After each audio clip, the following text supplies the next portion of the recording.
Alors ma jeunesse et mes études se déroulèrent à Grenoble, et même si mon premier emploi fut en Haute-Savoie, je revins vite à Grenoble pour créer mon entreprise dans le quartier de mon enfance, Saint-Bruno.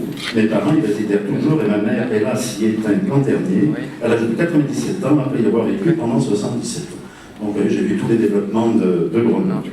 Je fus donc témoin de l'urbanisation de la cuvette grenobloise, les différentes communes se côtoyant aujourd'hui. Si l'agglomération est passée en moins d'un siècle de 100 000 habitants à plus de 430 000, depuis de nombreuses années, la ville-centre de Grenoble stagne avec 150 000 résidents, soit seulement 35% de la population totale. Cependant, c'est dans son territoire que l'on trouve les quartiers historiques et la majorité des bâtiments à caractère patrimonial. Je rappelle aussi que la plupart des communes du Grand Grenoble adhèrent à la métro, mais cette dernière n'a pas de compétences urbanistiques ni patrimoniales. Ayant cédé mon entreprise en 2002, je décidai de m'engager comme bénévole dans une association apolitique grenobloise, œuvrant depuis plusieurs décennies dans la défense du patrimoine. L'année suivante, mes amis me portèrent à la présidence, laquelle j'assumais jusqu'en 2011, passant alors le relais à un de mes compagnons de route. Cette association réunit 400 membres cotisants, plus de 400 membres. Depuis, je suis délégué bénévole, comme c'était dit, pour le département de l'Isère, de la Fondation du patrimoine reconnue d'utilité publique et qui exerce ses compétences sur l'ensemble du territoire national. Découvrir, valoriser, réhabiliter, sauvegarder pour rester vivant, inventer la ville et l'agglomération de demain. Telles sont les missions de l'association grenobloise, en partenariat avec les acteurs locaux, les autres associations patrimoniales, les habitants et leurs instances. Union de quartier, conseil consultatif de secteur. Elle normalisa également ses relations avec les élus de Grenoble et siège au conseil de développement de la métro. Dès lors, fortement impliqué, si le monde associatif n'a pas le pouvoir de décision, il peut néanmoins collaborer, faire entendre sa voix et exercer sa force de conviction face à la municipalité et à d'autres instances. Ce fut le cas pour l'élaboration du PLU de Grenoble et pour la création de sa ZPP-AUP, devenue maintenant ABA, mais également pour les grands projets d'urbanisation des friches industrielles, militaires et pour autres, la ville se reconstruisant sur elle-même. Bien entendu, les présentations, les exemples et les conclusions que j'ai développées n'engagent que ma propre responsabilité et ne sauraient mettre en cause ou nuire à d'autres. Les casernes de Beaune. En 2001, la ville se porte acquéreur des anciennes casernes de Beaune, bâtiments et terrains de 8,50 hectares compris, situés le long du boulevard Gambetta. Le projet de reconversion du site suit un long processus de concertation mené par l'adjoint à l'urbanisme de l'époque à la mairie Pierre Perrin, avec la participation des unions de quartier, des habitants et des associations. L'association patrimoniale grenobloise se mobilise fortement pour la sauvegarde des édifices entourant la cour d'honneur, représentative de l'architecture militaire à la fin du XIXe siècle, et pour la transformation de cette cour en un jardin ouvert aux promeneurs.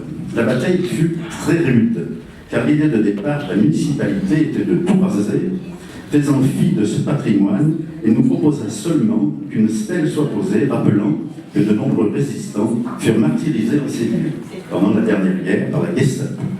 La détermination des partenaires associatifs porte ses fruits, et le projet présenté par l'urbaniste Christian Devilliers intègre nos vœux.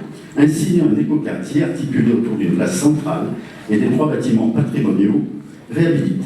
Conçu dans le cadre du développement durable à haute définition environnementale, ce nouveau pôle urbain comporte 850 logements, dont 350 sociaux.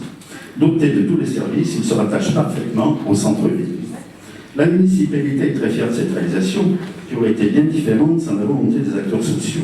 Je regrette cependant qu'une réserve foncière promise par la ville sur l'espace jardin Hoche réaménagé et qui devait servir à la réalisation d'un ensemble à caractère culturel, peut-être le grand théâtre qui fait tant défaut à l'agglomération, fut vendu à un promoteur pour réaliser un complexe hôtelier. Les Grenoblois attendent encore leur grand théâtre. La piscine adjacente doit être réqualifiée, le bâtiment abritant les associations devrait être rasé pour laisser place à un autre mieux adapté. En 2002, la municipalité décide de requalifier sur une surface de 14 hectares la friche industrielle Bouchaillé-Vialet, abandonnée aux squatteurs depuis 30 ans.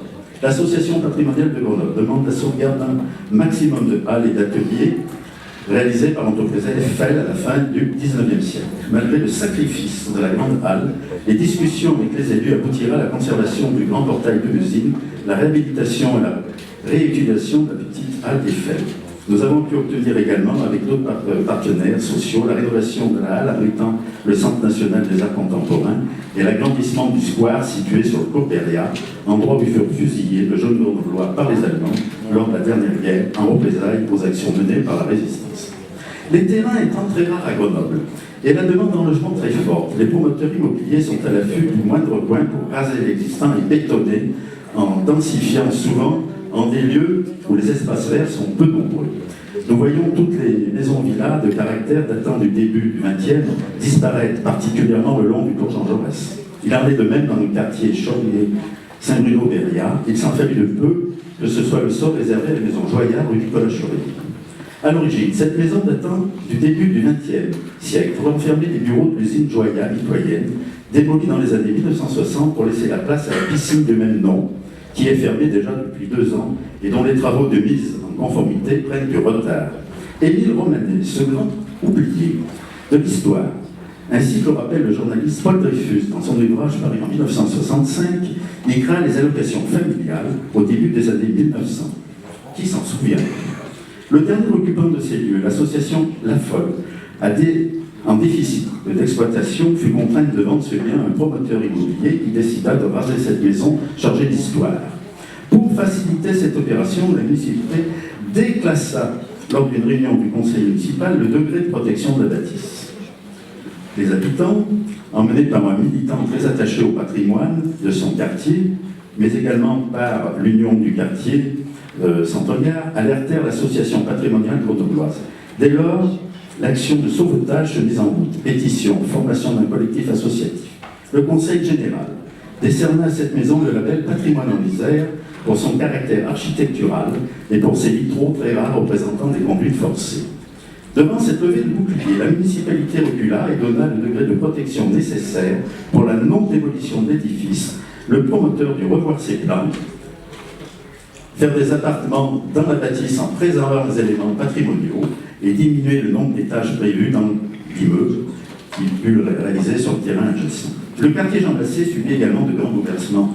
L'association du quartier, menée par son président de l'époque, hélas décédé, s'engagea avec les habitants pour préserver le caractère des lieux et conserver les résidents tout en intégrant les nouveaux venus. Ainsi, pour la reconstruction de la cité de Jean Massé, après d'âpres discussions, la méthode retenue fut de démolir les bâtiments les uns après les autres pour reloger au fur et à mesure les habitants dans les nouveaux appartements construits. Pour le site de l'ancienne usine Merlin-Gerin, les acteurs sociaux patrimoniaux refusèrent le projet initial présenté par la municipalité et purent arriver à un compromis aboutissant à moins de tours et moins hautes, avec un jardin central pour le bien-être des résidents. Alors bien sûr, et je vais terminer par là, le gros dossier, si contesté, de la requalification d'esplanade, entrée nord de notre cité. Dès la demande présentée par la ville de Grenoble d'organiser à nouveau les Jeux Olympiques d'hiver et d'implanter le village olympique sur 7 esplanades, les membres de l'association patrimoniale de Grenoble comprirent la grande menace d'urbanisation sur ce lieu appartenant aux Grenoblois, dernier grand espace non construit et autorisant des manifestations festives. C'est à l'époque de Lesdiguières que ces territoires furent rattachés à notre commune. Qui songerait aujourd'hui à construire sur l'esplanade des Invalides à Paris? Une commission composée de militants patrimoniaux et d'architectes urbanistes honoraires se mit au travail et élabora un projet de requalification de l'ancienne route de Lyon, du boulevard de l'Esplanade et de la petite esplanade, épargnant la grande esplanade chère au cœur des Grenoblois.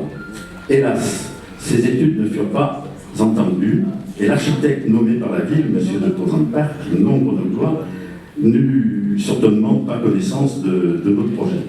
Ce dernier proposa un projet sur les 29 hectares du site en incluant la grande esplanade.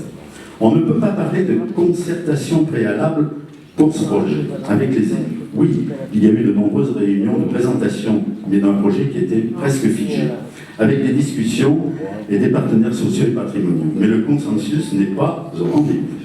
Une association qui avait œuvré en son temps pour la non-construction du grand stade de foot dans le parc Paul Mistral, décida de recueillir des signatures pour une pétition contre ce projet.